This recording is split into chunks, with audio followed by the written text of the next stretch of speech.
Hello, and welcome to Ask Dr. Dawn. The opinions expressed in this program are those of the speakers, and this is a program intended for education and entertainment.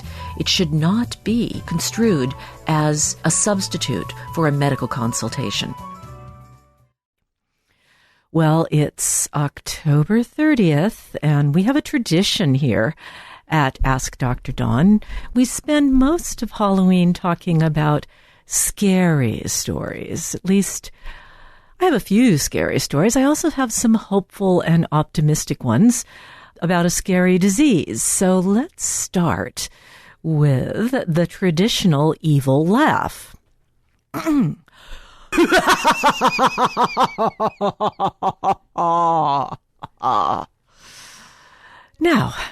that I've gotten that out of my system, let's start out with the enemy lurking in your fridge and possibly in your pantry. Spoiled foods. Many spoiled foods contain specific microorganisms with lovely poetic names that produce toxins. Now, depending on a person's ability to process these foreign chemicals and the amount that they are exposed to, which can vary widely, there are no absolute guidelines on what's safe to eat, but it's a good idea to know your enemies. So let's take a little walk on the wild side. And let's start out with nuts and grains and something that existed in the Middle Ages called St. Vitus stance. And St. Vitus stance was essentially a movement disorder and peripheral neuropathy caused by a toxin that comes from the fungus called ergot and likes to grow on grain, particularly grain that gets damp because, hey, if you're a mold, you need dark and damp are your favorite things. There are a lot of molds that we have to worry about with foods, and we'll be discussing some of them tonight. They're pretty, actually. They form fuzzy little patches, green, yellow, black, or white. If you take a sniff, don't get too close and don't take too big a sniff, you can often smell that musty cellar smell. Mycotoxins are the chief toxins, obviously poison, right? It's the cousin. Mold is the cousin of mushrooms, and mushrooms produce, or some of them do, terribly dangerous mycotoxins. The two most common fungi found on grains and nuts, especially corn, rice, and peanuts, are Aspergillus flavus and Aspergillus parasiticus. And for those of you who are perhaps mold sensitive, you might want to be very careful with these.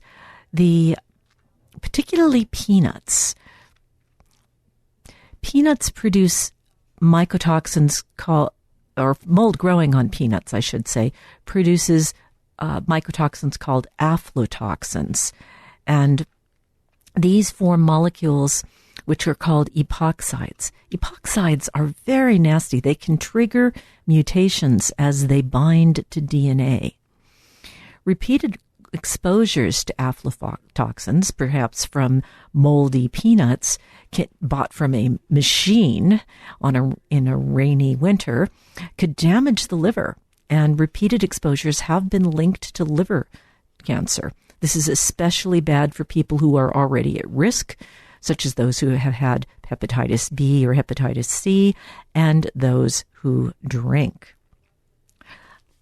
Another type of fungi found on grains such as wheat, barley, or corn is called Fusarium. Fusariums may cause a pinkish or reddish hue to the grain, so watch out for that.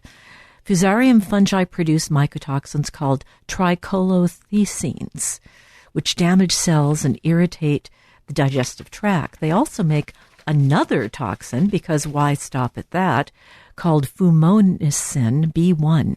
This can harm the liver and kidneys because it disrupts how cells build and maintain their outer membranes. So Long story short, if grains or nuts look moldy, discolored, or shriveled, or if they have an unusual smell, it's best to err on the side of caution and throw them out. Aflatoxins have no known safe level of exposure.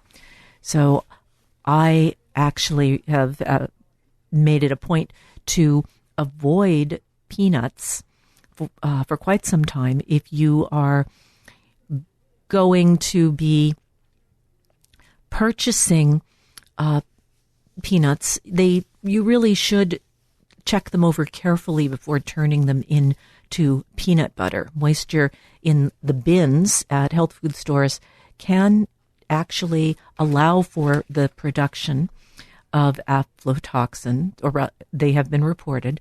So you really need to give a good hearty sniff after you start dumping things in the bag. And if you do buy grains from bins, in general, it's important to buy them from places where the bins turn over frequently.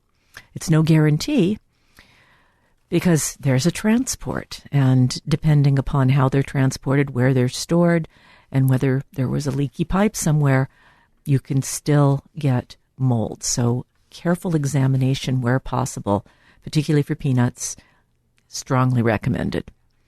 Now, when I think about fruit, I think about two of my most favorite fruits, tomatoes and apples. Tomatoes are technically a fruit, by the way. So when fruit become bruised, if they're stored in damp conditions, mold can easily take hold. The major one is a blue mold called Penicillium expansive. It infects apples, but also can get cherries, peaches, and other fruit. It produces a toxin called patulin. This interferes with key enzymes in cells and tends to hobble normal cell functions and generate unstable molecules called reactive oxygen species that can harm DNA, proteins, and fats. In fact, we can test the lipids in your blood for evidence that you have high levels of reactive oxygen species, by the way, because it tends to affect the membranes of cells, and as those cells break down, we can measure the levels in the blood. Major organs are affected by this: liver, kidney, digestive tract, and the immune system.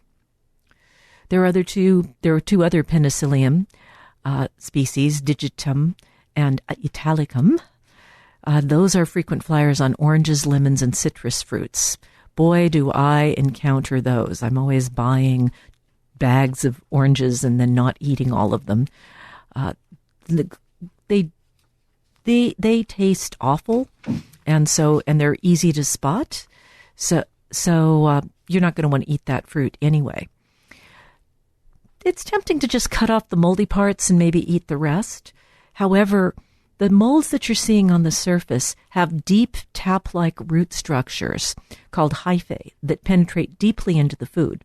So they can release toxins even into seemingly unaffected bits. So for soft fruits like tomatoes, which where hyphae can grow more easily through the soft flesh, just toss out any moldy tomatoes.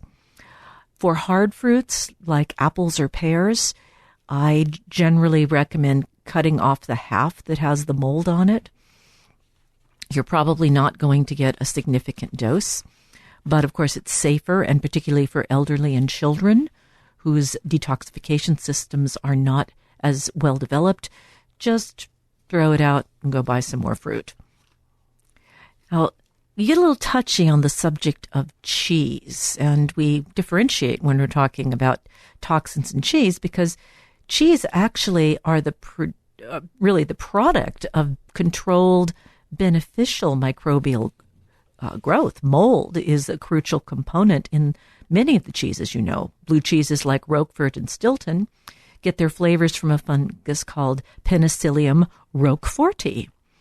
And the soft white rind on cheeses such as Brie or Camembert contributes to their flavor and texture. Watch out for greenish, black, or reddish molds. These are often caused by Aspergillus, and these are toxics. Some penicillin species, like Penicillium commune, produce cyclopiezoic acid. That sounds so sci-fi, doesn't it? A mycotoxin that disrupts calcium flow across cell membranes. This could potentially impair nerve functions. At high enough levels, this is known to cause tremors and nervous system symptoms. Such cases are rare because spoiled dairy products generally give themselves away by their sharp, nasty odor. As a general rule, soft cheeses, such as ricotta cream cheese and cottage cheese, need to be discarded at the first sign of mold because they're so moist that by the time you see mold on the surface, those filaments and hyphae have probably spread through the entire cheese. Hard cheeses like cheddar, Parmesan, and Swiss, much less porous, much like baked, hard clay soil. Those roots from the fungus are not going to get in there easily, so cutting away about an inch around the moldy spot is more of a safe bet. Just remember not to touch the mold with your knife, and this is true across the board, and decontaminate that knife, and that means hot water. See, cooking doesn't really get rid of most of these toxins. While molds are the primary concern for plant and dairy, bacteria are the main agents of meat decomposition. The first thing to look for, particularly in sliced deli meat, is a change in texture, a slimy texture.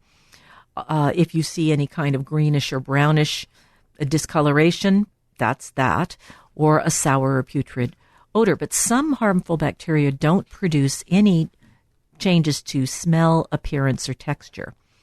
So that smell is caused by chemicals that have lovely names, cadaverine and putrescine. And dogs are extremely sensitive to this smell, and to them it smells wonderful. These, if you consume them, can cause headache, flushing, drops in blood pressure, nausea, vomiting, and abdominal cramps. So if it stinks, don't drink. Well, I was searching for the rhyme, but don't eat it either. E. coli is commonly contaminating beef. It produces a toxin which can cause a dangerous kidney disease called hemolytic uremic syndrome. People's kidneys can shut down.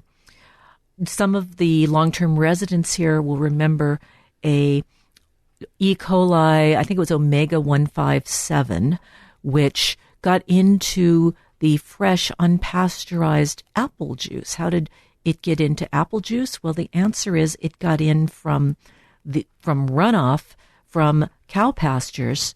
And so if you eat ground-fall apples anywhere near where animals could be defecating, you're really taking a substantial risk.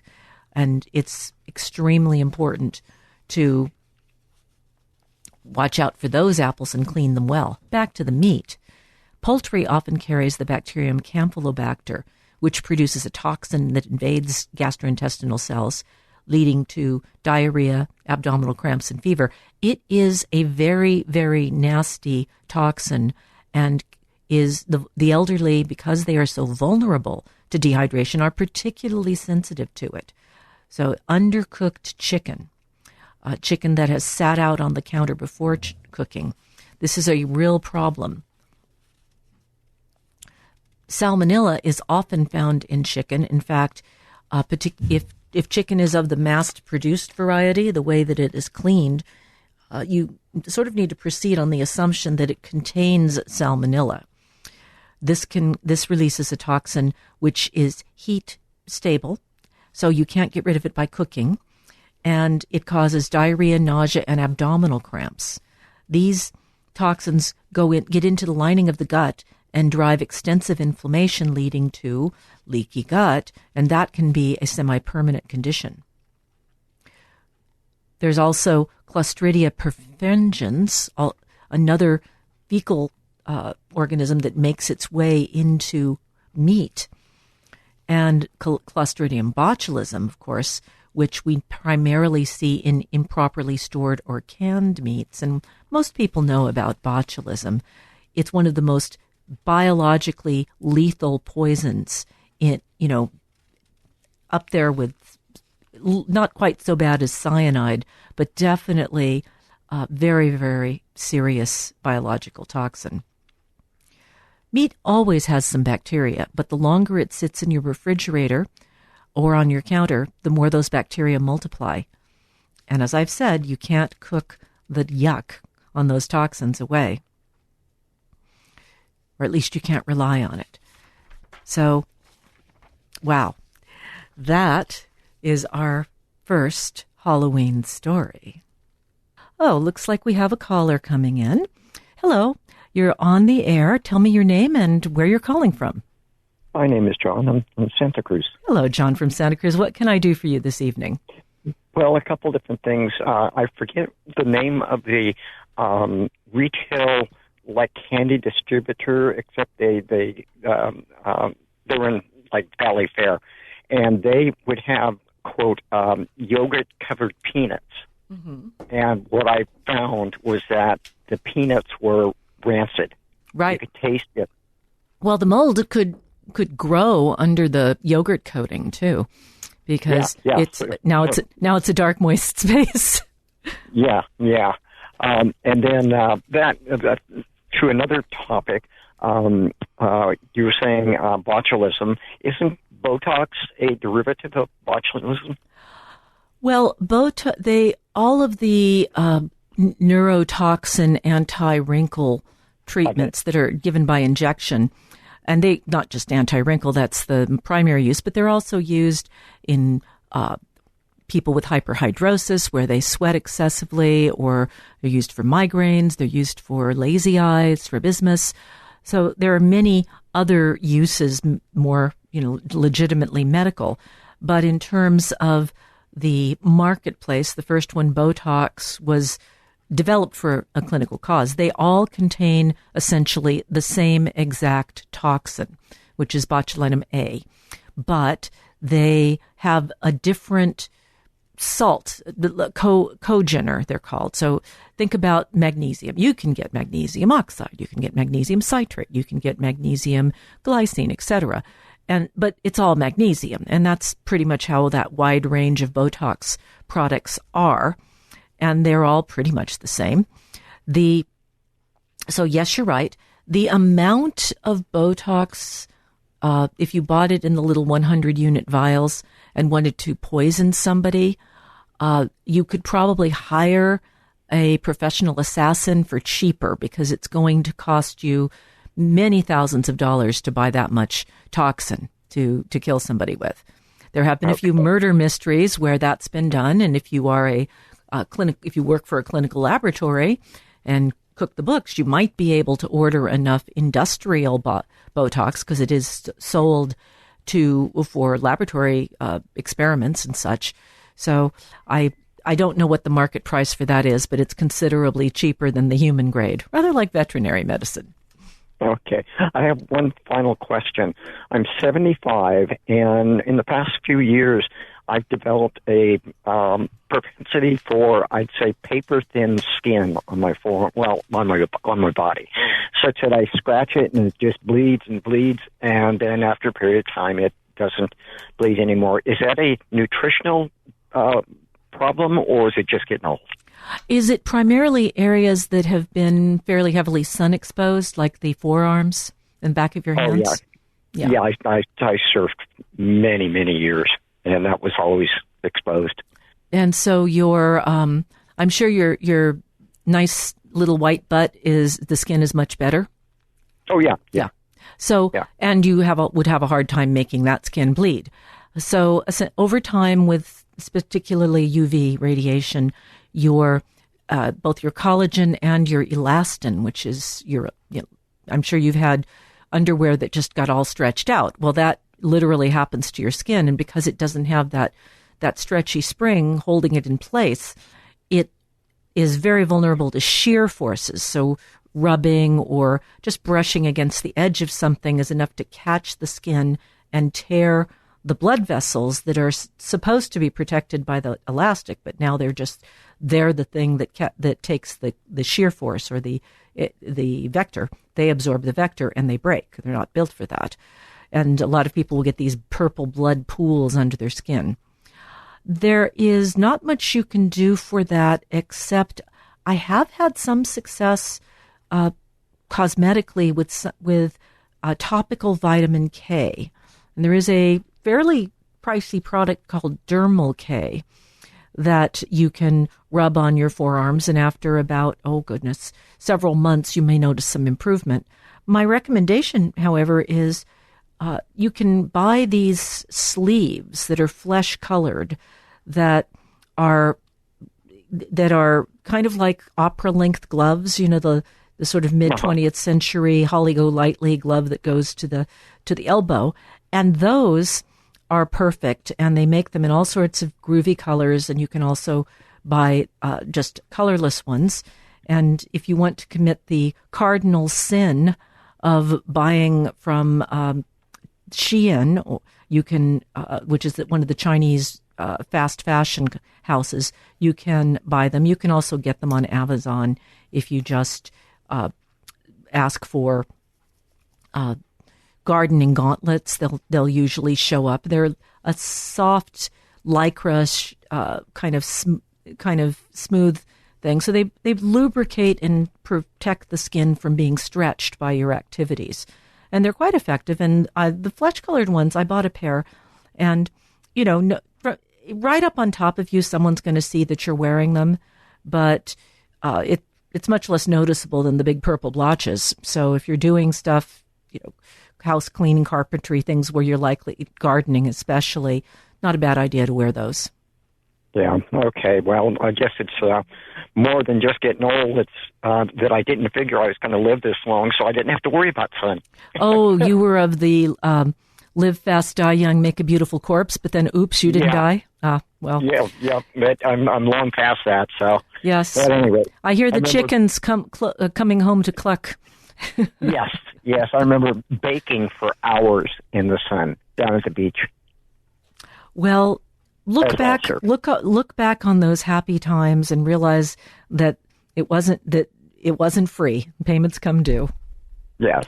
Anyway, if with that much sun exposure, you need to get a good, thorough dermatologic exam every year, particularly behind the ears and the places that you wouldn't necessarily be able to see. Yeah. Okay. Well, I appreciate your help and your expertise. Thank you. Thank you, John. Bye-bye.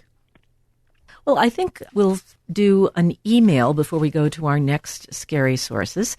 This is not really scary. This is from Anna in Columbus, Ohio. And Anna writes, Dear Dr. Dawn, we're receiving mixed messages re the RSV vaccine.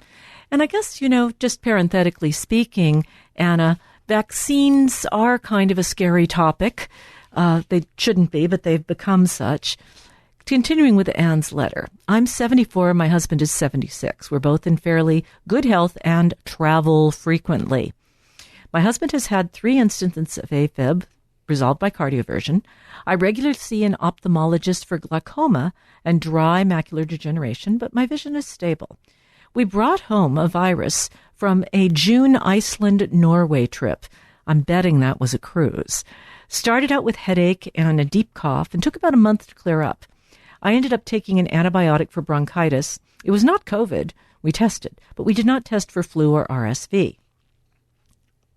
I'll stop to comment right there and say it could have even been pertussis. Bordetella pertussis is whooping cough in humans. When you get it as an adult, it causes paroxysms of dry coughing with not much phlegm, and they go on. They come as attacks. And you may end up vomiting a little bit up into your mouth. You cough so much. So that is sort of a characteristic of that. There are also atypical pneumonias. So mycoplasma and chlamydia pistachii can do that. So those are also things that might cause a persistent cough. And so those are not necessarily viruses. So you can't really be sure. Headaches don't really differentiate. If you had headaches and joint pain and muscle aches and then developed the respiratory symptoms, that would be much more characteristic of a viral infection. So we'll never know whether you had flu or RSV. Continuing with Anna. We received our COVID and flu shots in late September. I've read pros and cons via the RSV vaccine. My husband's primary care physician says our age group does not need the vaccine unless we have compromised lungs or on oxygen. We have an overseas trip scheduled in November and want to try to stay healthy.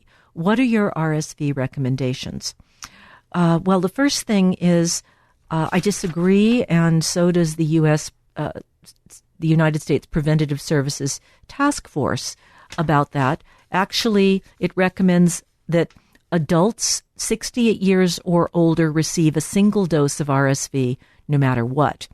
And then anyone from 50 upwards who has chronic heart disease, lung disease, kidney disease, diabetes, severe obesity, or any kind of neurologic condition that impairs airway clearance, like difficulty coughing.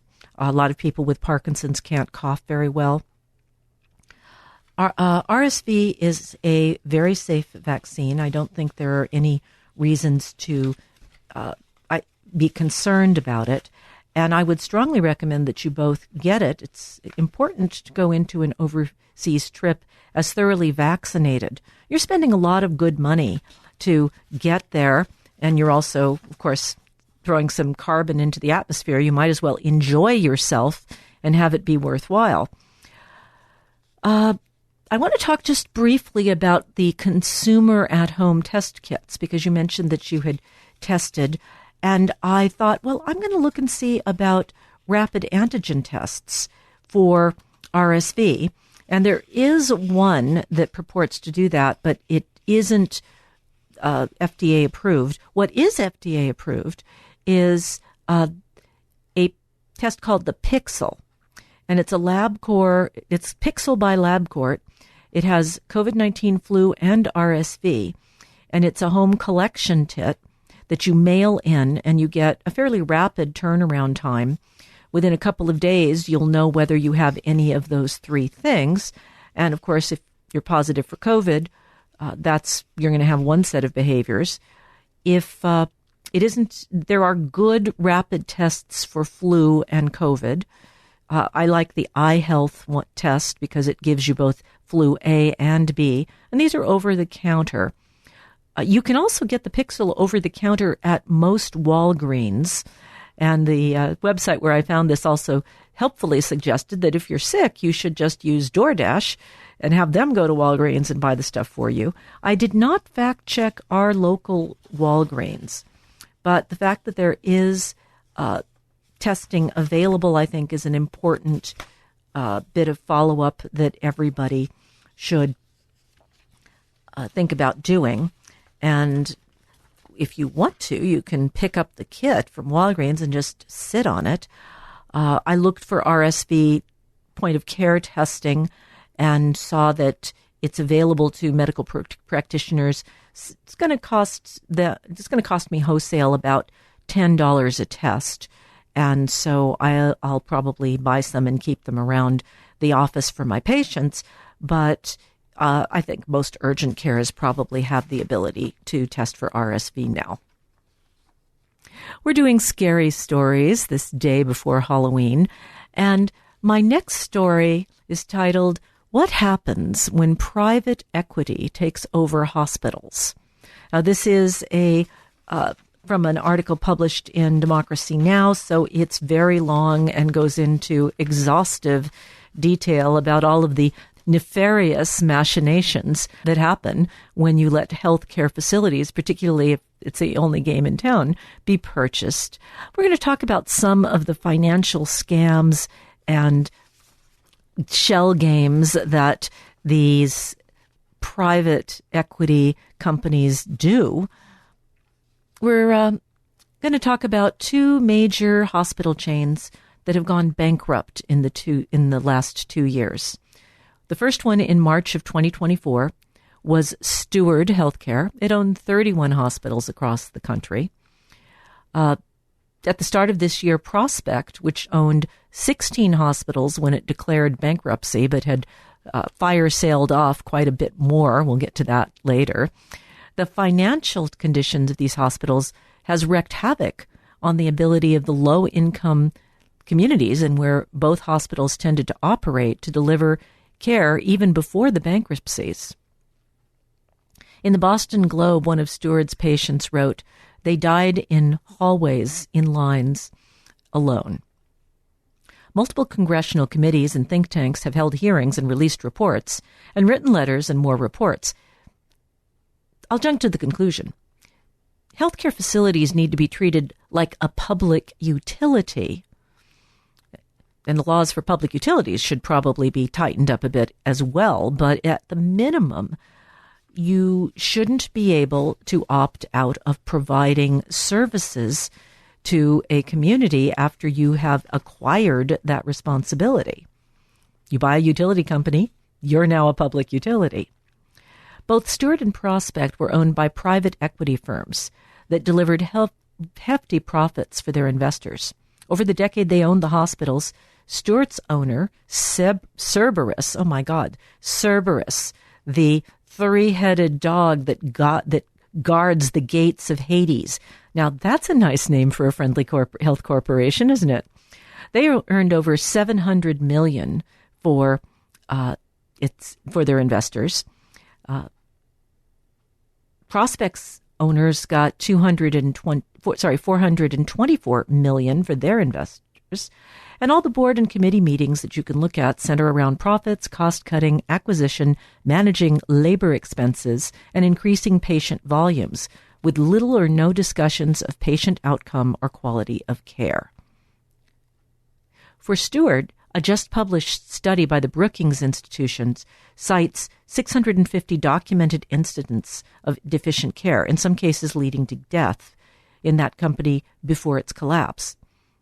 One example, in January of 2024, because the company was not paying its bills, a vendor repossessed the very equipment needed to stop the woman's internal hemorrhage. So when she had her hemorrhage, she bled to death because they did not have the device to stop the bleeding, because they hadn't made their payments on the device. Now, when a hospital that's handing over that kind of money to their investors can't pay their vendors, you know that something is wrong. So what happens now to those hospitals? These hospital systems have been seriously degraded, and who's going to step in and rescue all of the people who need to get their health care at these hospitals? And this was before the cuts to Medicaid, which have been made, and those hospitals were already on the ropes. The people owning them went bankrupt. But here's one of the tricks. I said there was a shell game involved. Well, that shell game is you buy the hospital, you declare bankruptcy, you sell the hospital off cheap, but you keep the land that the hospital is built on. And then you charge whoever else is civic-minded enough or desperate enough. Often these are community entities that really need to keep their hospitals going. So they put together a consortium. But now they get the hospital building, but they don't get the land it's built on. And they're stuck paying money to a landlord. There's a landlord that does this, buying up the land under distressed hospitals, called Medical Properties Trust. It's like you sold your house to someone who rented it back to you. You got the money, but now you owe rent. But it gave each of those hospital companies more than $1 billion in immediate cash. Some $350 million a year for Steward, and over $100 million a year for Prospect. Of course, that doesn't show up in the same place on the balance sheet. And that, of course, is used to offset the profits. Those large chunks of proceeds from selling the real estate were used to fund the dividends for the private equity owners, or repaid additional debt that the company had borrowed in order to fund the dividends from the actual that were being paid out to the private equity owners. It is a complete shell game and scam. And eventually, when the well runs dry, you declare bankruptcy and just walk away. The article goes into a lot of the specifics and names a lot of names. I'm going to skip over all of that. I did want to point out that the courts are one of our only protections here. But the courts aren't all that vigilant. The Prospect bankruptcy just approved the sale of its California hospitals to a new entity called NOR, which was just registered in Nevada earlier this year. The person listed on NOR's finding is one of the longtime hospital executives for Prospect. He's, like I said, it's a shell game. The basis for the court's decision is that the court can't force MPT to sell real estate it owns to a new buyer, and NOR has a good working relationship with MPT. So nobody's got a good track record here, and the courts are basically letting things happen that shouldn't be allowed to happen. A surprising amount of money can be made by, driving a hospital into the ground. 18 states have passed legislation during the last few years that would allow attorney generals greater latitude when healthcare facilities are sold. Some of them create requirements, but Oregon is the only state that routinely actually looks at the book and evaluates the hospital after a transaction. In, Senator Edward Markey and Bernie Sanders and Richard Blumenthal introduced a bill called the Stop Medical Profiteering and Theft Act, which will prevent health systems from entering into deals with real estate players that weaken their financial security or risk public health.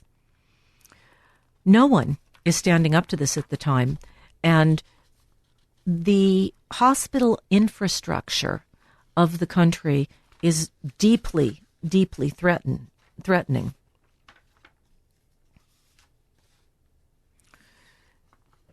And we're running into a real problem with medical deserts for women's health care, particularly obstetrical care. So women are having lots of babies in trucks or station wagons trying to get to the hospital when they suddenly go into labor. These are often women who can't afford to go to a major city where the hospital is located and live there for a couple of weeks during their due date. A recent sweeping analysis of nearly 2.8 million pregnancies found that there were nearly 19,000 stillbirths, a rate higher than recorded in the federal data. There's a lot of irregularities in terms of the state laws that interfere with the data that the feds get being accurate. There are also very different criteria for how fetal death certificates are filled out, and I certainly never had any instruction about that, and I wonder how many obstetricians ever did. I'll have to ask. This latest study from Harvard and Mass General Brigham is the largest and most data-rich study of stillbirth to date. So the CDC says it's 1 in every 175, but this study says between 2016 and 2022 it was 1 in 147. But wait, it gets worse. In low-income families, it's 1 in every 112. In areas with a higher proportion of black families compared to white families, it's 1 in 95. That's a pretty significant discrepancy. From 1 out of every 147 to 1 out of every 95, that's just wrong. More than 70% of the stillbirths involved a known clinical factor: obesity, substance abuse, or diabetes. The problem is 30% of them had no identifiable risk factor. it's not just simple access to care. It has also to do with whether a woman is able to convince people that she's in trouble. There's a lot of tendency to ignore what women, regardless of what color they are, say. But once you add skin pigment or a lack of skilled English to the thing, doctors tend to have a tendency to ignore the complaints. And this is something we need to deeply work on in medicine and really emphasize the unconscious bias that people bring to the medical encounter from both sides of the fence. One, I won't be treated well, so I don't know how to advocate for myself. I don't believe I will be successful. The other, this person is probably lying or exaggerating. Both of these biases need to be trained away. I'm not sure how to do it, but I do know we need to make it a priority. So let's move on just to a kind of scary disease that needs to be addressed, and that's the virus that causes squamous cell carcinoma of the mouth and tongue. Just like cervical cancer, the great majority of these cancers are found to contain human papillomavirus. And human papillomavirus, there are over 60 different ones, but some of them, about 10 of them, cause mutation in the DNA, and over time are known to be substantial cancer risk factors. Young men are at the highest risk for getting squamous cell carcinoma. Women who have sex with women are also at risk. The virus gets into the oral mucosa, obviously through oral genital contact, and females are much more likely to shed the virus just because of their anatomy. They have a lot more of the right kind of skin that the virus can live in.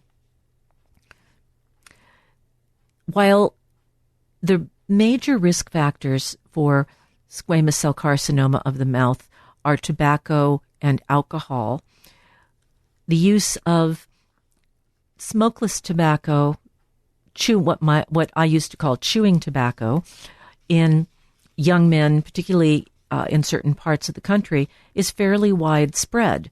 And this is a problem because if you have HPV in your mouth, you probably want to kick that particular habit. It's one of the most important things that you can get rid of.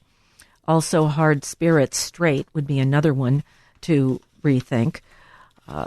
And I don't really care whether it's high-class cognac or low-class rot gut. They both damage DNA.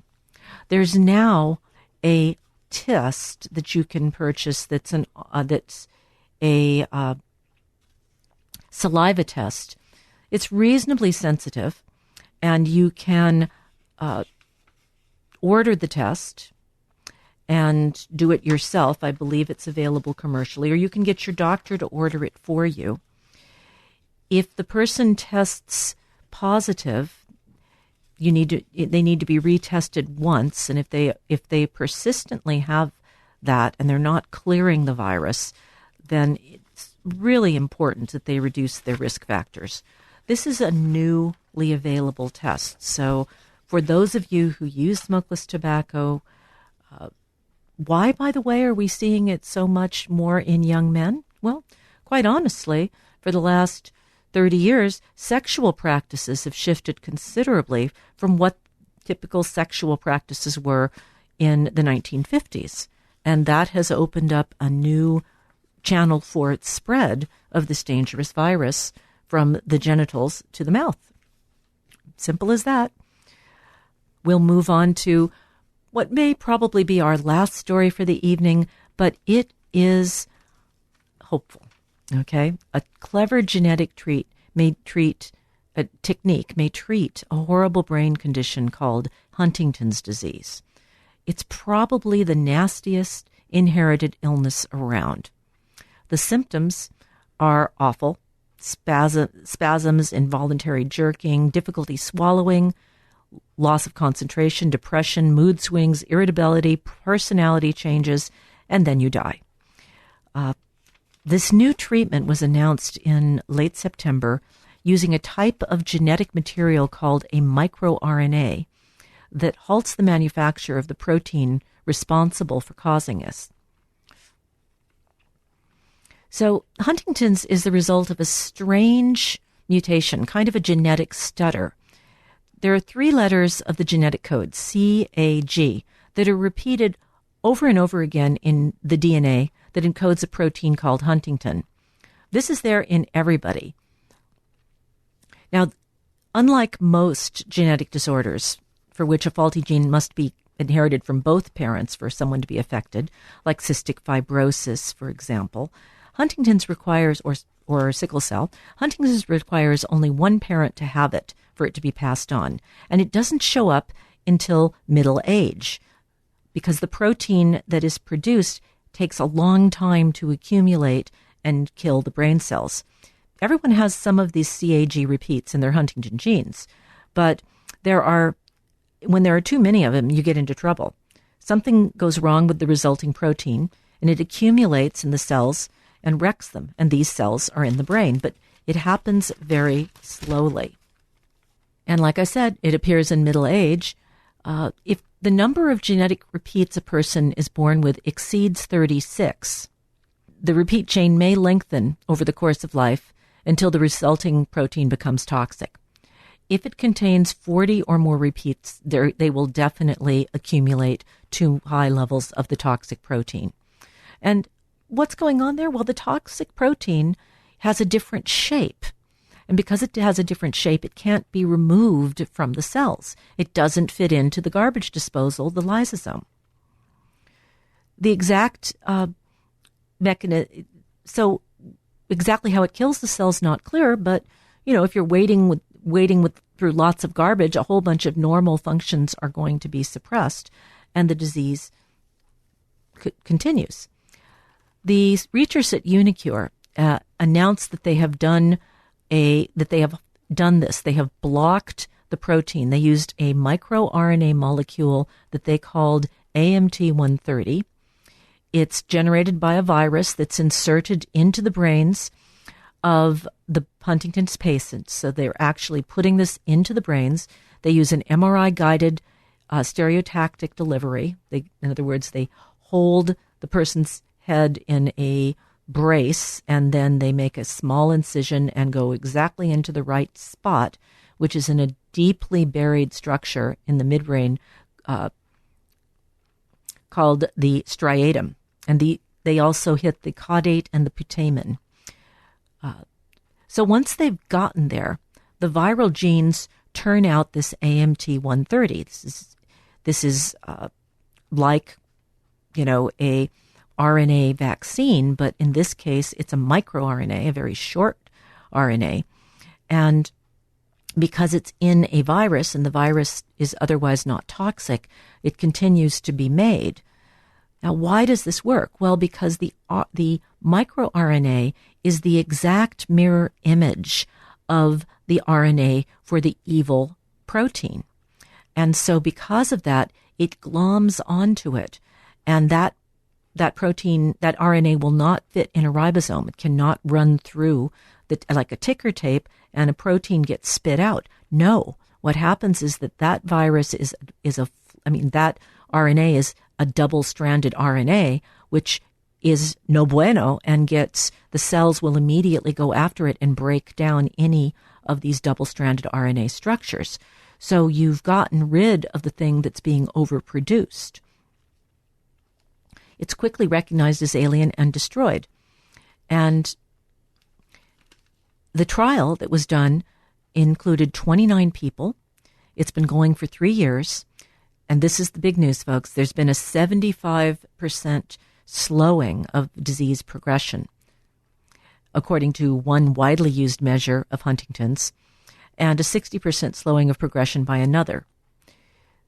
It reported, too, that a biochemical signal associated with disease severity, which can be sampled from CSF in a spinal tap, was also reduced, and there were few worrying side effects. There are probably 100,000 people in America who carry the overlong repeat segments, of whom 40,000 already have symptoms. So this is, first of all, a wonderful advance into a previously completely untreatable disease, and just like a miracle for those who have that hanging over their heads. You may remember a musician. There's a couple of albums of him here right here at the station, Woody Guthrie, and Woody Guthrie had Huntington's disease. So he died young of this disease.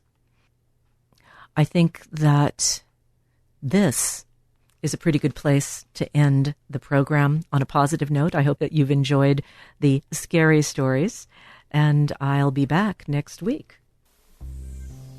Well, that's about all for this week's podcast. Please go to AskDrDawn.com for news about our future plans. For now, this is Dr. Dawn saying so long and stay healthy. Ask Dr. Dawn is brought to you by Jiva Media. Production and editing by Charles Bansky. Music by John Scoville.